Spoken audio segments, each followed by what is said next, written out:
আসসালামু আলাইকুম। নতুন একটা ভিডিওতে সবাইকে স্বাগতম। এই যে এখানে দেখেন আমরা আজকে কি কি ফল দিয়ে এবং ইফতার সামগ্রী দিয়ে ইফতার করতেছি। আসলে আমরা যারা প্রবাসে থাকি সবাই মুখে বলে আমরা ভালো আছি, অনেক ভালো আছি। আসলে আমরা প্রবাসীরা খুব একটা ভালো থাকি না। এখানে দেখেন প্রচুর পরিমাণে ফল। এই যে খেজুর, খুবই উন্নত মানের একটা খেজুর, তরমুজ, এই পেয়ারা, এই যে স্ট্রবেরি, কলা, এই যে মালটা, সুলা। এই যে আরেকটা জিনিস আপনাদের দেখাই, আমি যে বাড়িতে ভাড়া থাকি মিশরে, সেই বাড়িওয়ালি যে আমার সুন্দর বিভিন্ন মিশরীয় পিঠা বানাই দিছে। আসলে মিশরে আমি প্রায় 8 বছর উপরে মিশরে, এক সময় বাড়িতে 6 বছর মতো ছিলাম, আবার এখানে আসছি। এই বাড়িওয়ালা আমার, এই বাড়ির মানুষ অনেক ভালোবাসে, মাঝে মাঝেই বিভিন্ন জিনিস দেয়। এই যে আজকে বিভিন্ন প্রকার পিঠা দিয়েছে, আলহামদুলিল্লাহ, এটাই অনেক বড় পাওয়া। অনেকে 10 বছর 20 বছর থাকলেও এই ভালোবাসা পায় না, কিন্তু আমি গ্রাম এলাকায় থাকি,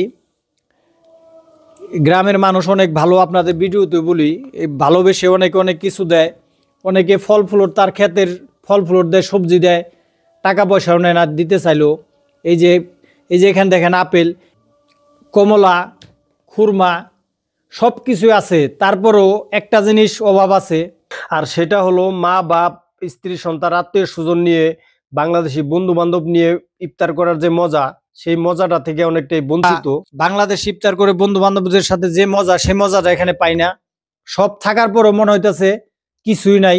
আসলে এটাই প্রবাস, প্রবাস মানে কষ্ট। আমি প্রথম রোজার দিন একটি ভিডিও আপলোড দিছিলাম ছোট্ট আমার ইফতার নিয়ে। সেখানে আমি ক্যাপশনে লিখেছিলাম, প্রথম রোজা চাউল ভাজা দিয়ে ইফতার করলাম। এই কথা শুনে অনেক ভাই বোনেরা আমার জন্য অনেক আফসোস করেছেন। আসলে বাস্তব কথা, আমি মিশরের একটি প্রত্যন্ত গ্রাম অঞ্চলে থাকি, এখানে বাংলাদেশি খুব একটা নাই। এর জন্য হয়তো বাংলাদেশের খাবারটাও পাই না। বিশেষ করে আমি নিজে অনেক মুড়ি পছন্দ করি, বিশেষ করে রমজান আসলে আমি প্রচুর পরিমাণে মুড়ি খাই। এই মুড়িটাই মিশরে পাই না, হয়তো শহর এলাকায় আছে কিন্তু আমি পাই না। এর জন্যই মূলত চাউল ভাজা দিয়ে ইফতারটা সেরেছিলাম ওই দিন।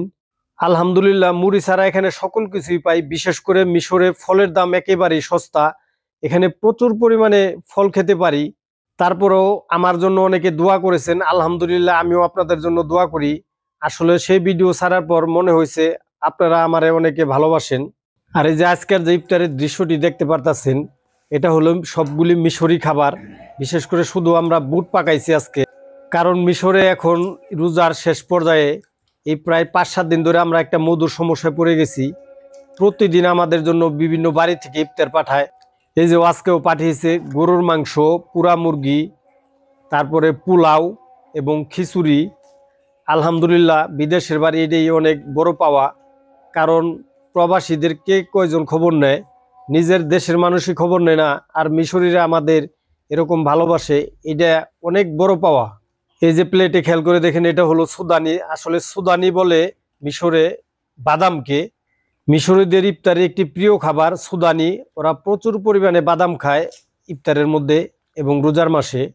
আসলে আমরা কয়েকদিন ধরে একটি মধুর সমস্যায় পড়ে গেছি, নিজেরা ইফতার বানাতেই পারি না, আগেই দাওয়াত থাকে।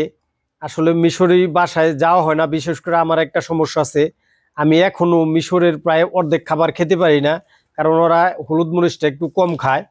এর জন্য মিশরীরা দাওয়াত দিলে আমি খুব একটা যাই না। আর এই যেখানে যে দৃশ্যটি দেখতে পারতেছেন, এই ইফতারটা তার পরের দিনের ঘটনা। এই যে আজকে আবার আরেক বাসায় থেকে পাঠাইছে আমাদের জন্য পুরা মুরগি, ফল এবং পোলাও। আমরা নিজেরা শুধু আজকে বুট এবং সালাদ করেছি, অন্য কিছু করা হয় নাই। আসলে মিশরীরা প্রচুর পরিমাণ রোজার মাসে খাবার খায়। ওরা এত পরিমাণ খাবার পাঠায় যে আমরা খাবার বানাইলে আমাদের ডিপোরে নষ্ট হয়ে যায়, না হইলে ওদের ডি নষ্ট হয়ে যায়। আসলে আমি ভিডিওতে বলি মিশরীরা ভালো, অনেকে আমার সাথে দ্বিমত পোষণ করেন। আসলে ভালো মন্দ মিলে এই দুনিয়া। তবে আমি বলবো গ্রামের মানুষগুলি মিশরের অনেক সহজ সরল, এদের মধ্যে হিংসা বিদ্বেষ খুবই কম। শহর এলাকায় যারা থাকেন তাদের ব্যাপারটা হয়তো অন্যরকম। আমি নিজেও জানি অনেক মিশরি দ্বারা অনেক প্রবাসী ভাইরা খারাপ আচরণের শিকার হন। আসলে মিশরীদের একটা মূল সমস্যা হলো ওরা কোনো প্রবাসীদের মানতে চায় না। ওদের সাথে কাজ করতে গেলে অনেক পেরেশানি পড়তে হয়। ওদের যদি মুদির স্থানীয় থাকে তাহলে আর কোনো সমস্যা নাই, একবারে গুরুর মতো মানে। যদি কোনো প্রবাসীর আন্ডারে ওরা কাজ করে তাহলে সেই প্রবাসী মুদিরকে ওরা মানতে চায় না এবং প্রবাসীদের মূল্যায়ন করে না। এটা একবারে সত্যি কথা। তারপরে ভাই এদের সবই মেনে তারপরেই কাজ করতে হবে, যেহেতু এটা প্রবাস, ওদের দেশ, ওদের সবকিছু, ওদের কথা আমাদের মানতেই হবে। আমাদের থেকে যারা অন্য অন্য দেশে থাকে মিডল ইস্টের, তারা অনেক কষ্ট থাকে। আমরা যারা মিশরে থাকি, বিশেষ করে খাওয়া খাদ্যে আচার আচরণে অন্য অন্য দেশের থেকে আমরা অনেক ভালো আছি, এটা আমি ঢলপ করে বলতে পারি। ভিডিওতে অনেক সময় আমি মিশরীদের প্রশংসা করি, এর জন্য আমাকে অনেকে দালাল বলেন, মিশরীদের কটু কথা বলেন। আসলে ভাই আমি আমার কথাটাই তুলে ধরি, কারণ আমার সাথে যেহেতু মিশরীরা খারাপ আচরণ করে না বা করে নাই কখনো, এর জন্যই আমার ব্যাপারটা আমি তুলে ধরি। হয়তো অনেকের সাথে করছে, আমি তো এটা বললামই। আমি নিজেও জানি, দীর্ঘদিন যেহেতু মিশরীদের সাথে কাজ করি, ওদের আচরণ সম্বন্ধে আমার ধারণা আছে। মূল সমস্যা ওরা ঠিকমতো কাজ করতে চায় না দেশে। ওরা যদি ঠিকমতো কাজ করতো তাহলে তো আমরা এই প্রবাসীরা মিশরে আসতে পারতাম না বা আসতামও না, কারণ মিশর তো অনেক বড় লোক দেশ না। কারণ হাজার হাজার লক্ষ লক্ষ, আমার মনে হয় 1.5 কোটি মিশরি পৃথিবীর বিভিন্ন দেশে কাজ করে ওরা, বিশেষ করে মধ্যপ্রাচ্যে। ওরা যদি ভালো কাজ করতো তাহলে তো আমরা এই দেশে আসতে পারতাম না। অনেকের হয়তো এই তথ্যটা জানা নাই, পৃথিবীতে রেমিটেন্স আয়ের দিক দিয়ে মিশর আমাদের থেকে অনেক এগিয়ে। বর্তমানে আমরা আছি 13 নম্বর র্যাঙ্কিং এ, আর মিশর হইলে 7 নম্বর র্যাঙ্কিং এ। তার মানে মিশরীরা আমাদের থেকে রেমিটেন্স অনেক বেশি আয় করে বিদেশে কাজকর্ম করে। এটা আপনাদের মাথায় খেয়াল রাখতে হবে। ওরা যদি এতই ভালো হইতো তাহলে দেশ ছেড়ে কেন বিদেশে কাজ করবি? ওদের দেশে তো অনেক কিছু আছে। আমরা বাংলাদেশিরা কাজ করি, হয়তো আমাদের দেশে সমস্যা আছে, কিন্তু মিশরের জায়গা জমিরও সমস্যা নাই, কাজেরও সমস্যা নাই, কিন্তু মিশরীরা দেশে কাজ করতে চায় না। এটা হলো মূল সমস্যা। এর জন্য সবার কাছে অনুরোধ, আমাকে ভুল বুঝেন না।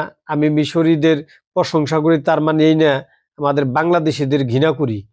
আমাদের দেশটা আগে, চুর হোক, বদমাশ হোক, খারাপ হোক, মন্দ হোক, আমার দেশ, আমার দেশের মানুষ আমার কাছে সবসময় এগিয়ে থাকবে। আমি আমার দেশ, আমার স্বাধীনতা, সার্বভৌমত্বকে মনে প্রাণে সম্মান করি এবং আমার দেশের প্রতিটি মানুষের প্রতি সম্মান ভালোবাসা আছে এবং চিরদিন থাকবে। আর প্রবাস মানি কষ্ট। আমার সকল প্রবাসী ভাই বোনদের প্রতি ভালোবাসা রহিল। আমরা প্রবাসে যারা থাকি, আসলে আমাদের জন্মই হয়েছে মনে হয় কষ্ট করার জন্য। এত কষ্ট করার পরও তারপরেও আমরা হাসি মুখে বাংলাদেশি আত্মীয় স্বজনের কাছে সুন্দর করে বলতে পারি আমরা ভালো আছি। আসলে এটাই শান্তি। আর আরেকটা কথা, এই ইফতারের সময় বলতে আছি, আমার ভাই বোনদের যারা আমার ভিডিও পছন্দ করেন, আমাকে অনেকে ফোন দেন, আমি সময় মতো ফোন রিসিভ করতে পারি না, যেহেতু আমি মিশরে 12 ঘন্টা ডিউটি করি একটা পোশাক কারখানায়। তারপর আপনারা যারা ফোন দিবেন অবশ্যই ভয়েস মেসেজ দিয়ে রাখবেন, একদিন পরে হোক আর 1 ঘন্টা পরে হোক, অবশ্যই আপনাদের কাছে আমি ফোন ব্যাক করব। আর বিশেষ করে যারা নাকি আদম ব্যবসার ব্যাপারে আমার কাছে ফোন দেন, দয়া করে আদম ব্যবসার কোনো ব্যাপার নিয়ে ফোন দিবেন না, কারণ আমি আদম ব্যবসা করিও না, কোনোদিন করবো না। আর আমি ইউটিউবিং করে দেখে মিশরের অনেক বড় কিছু না। এই দেশে যারা ইউটিউবিং করে তার বেশিরভাগই আদম ব্যবসার সাথে জড়িত। দয়া করে আপনারা তাদের সাথে ফোনে কথা বলবেন, আপনাদের উপকার হবে। আমার সাথে আদম ব্যবসার ব্যাপারে কোনো কথা বললে কোনো উপকার হবে না। আর অন্য কোনো ব্যাপারে আমার কাছে ফোন দিয়েন, কোনো সমস্যা নেই, আমি সবার সাথে কথা বলি।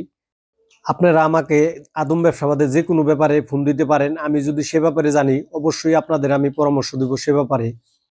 ধন্যবাদ সবাইকে, ভালো থাকবেন। আজান দিয়ে ফেলাইছে, অনেক আগেই ইফতার করুম। সবার প্রতি দোয়া এবং ভালোবাসা রইল। ভিডিওটা দেখার জন্য সবাইকে আবারও ধন্যবাদ। আসসালামু আলাইকুম ওয়া রাহমাতুল্লাহি ওয়া বারাকাতুহু। মাইনুদ্দিন ভাই আর রিজবি, আপনারা পিঠা খান। আপনারা তো মিশরি খাবার একটা খান নাই, নতুন আসছেন, আমরা অনেক খাইছি।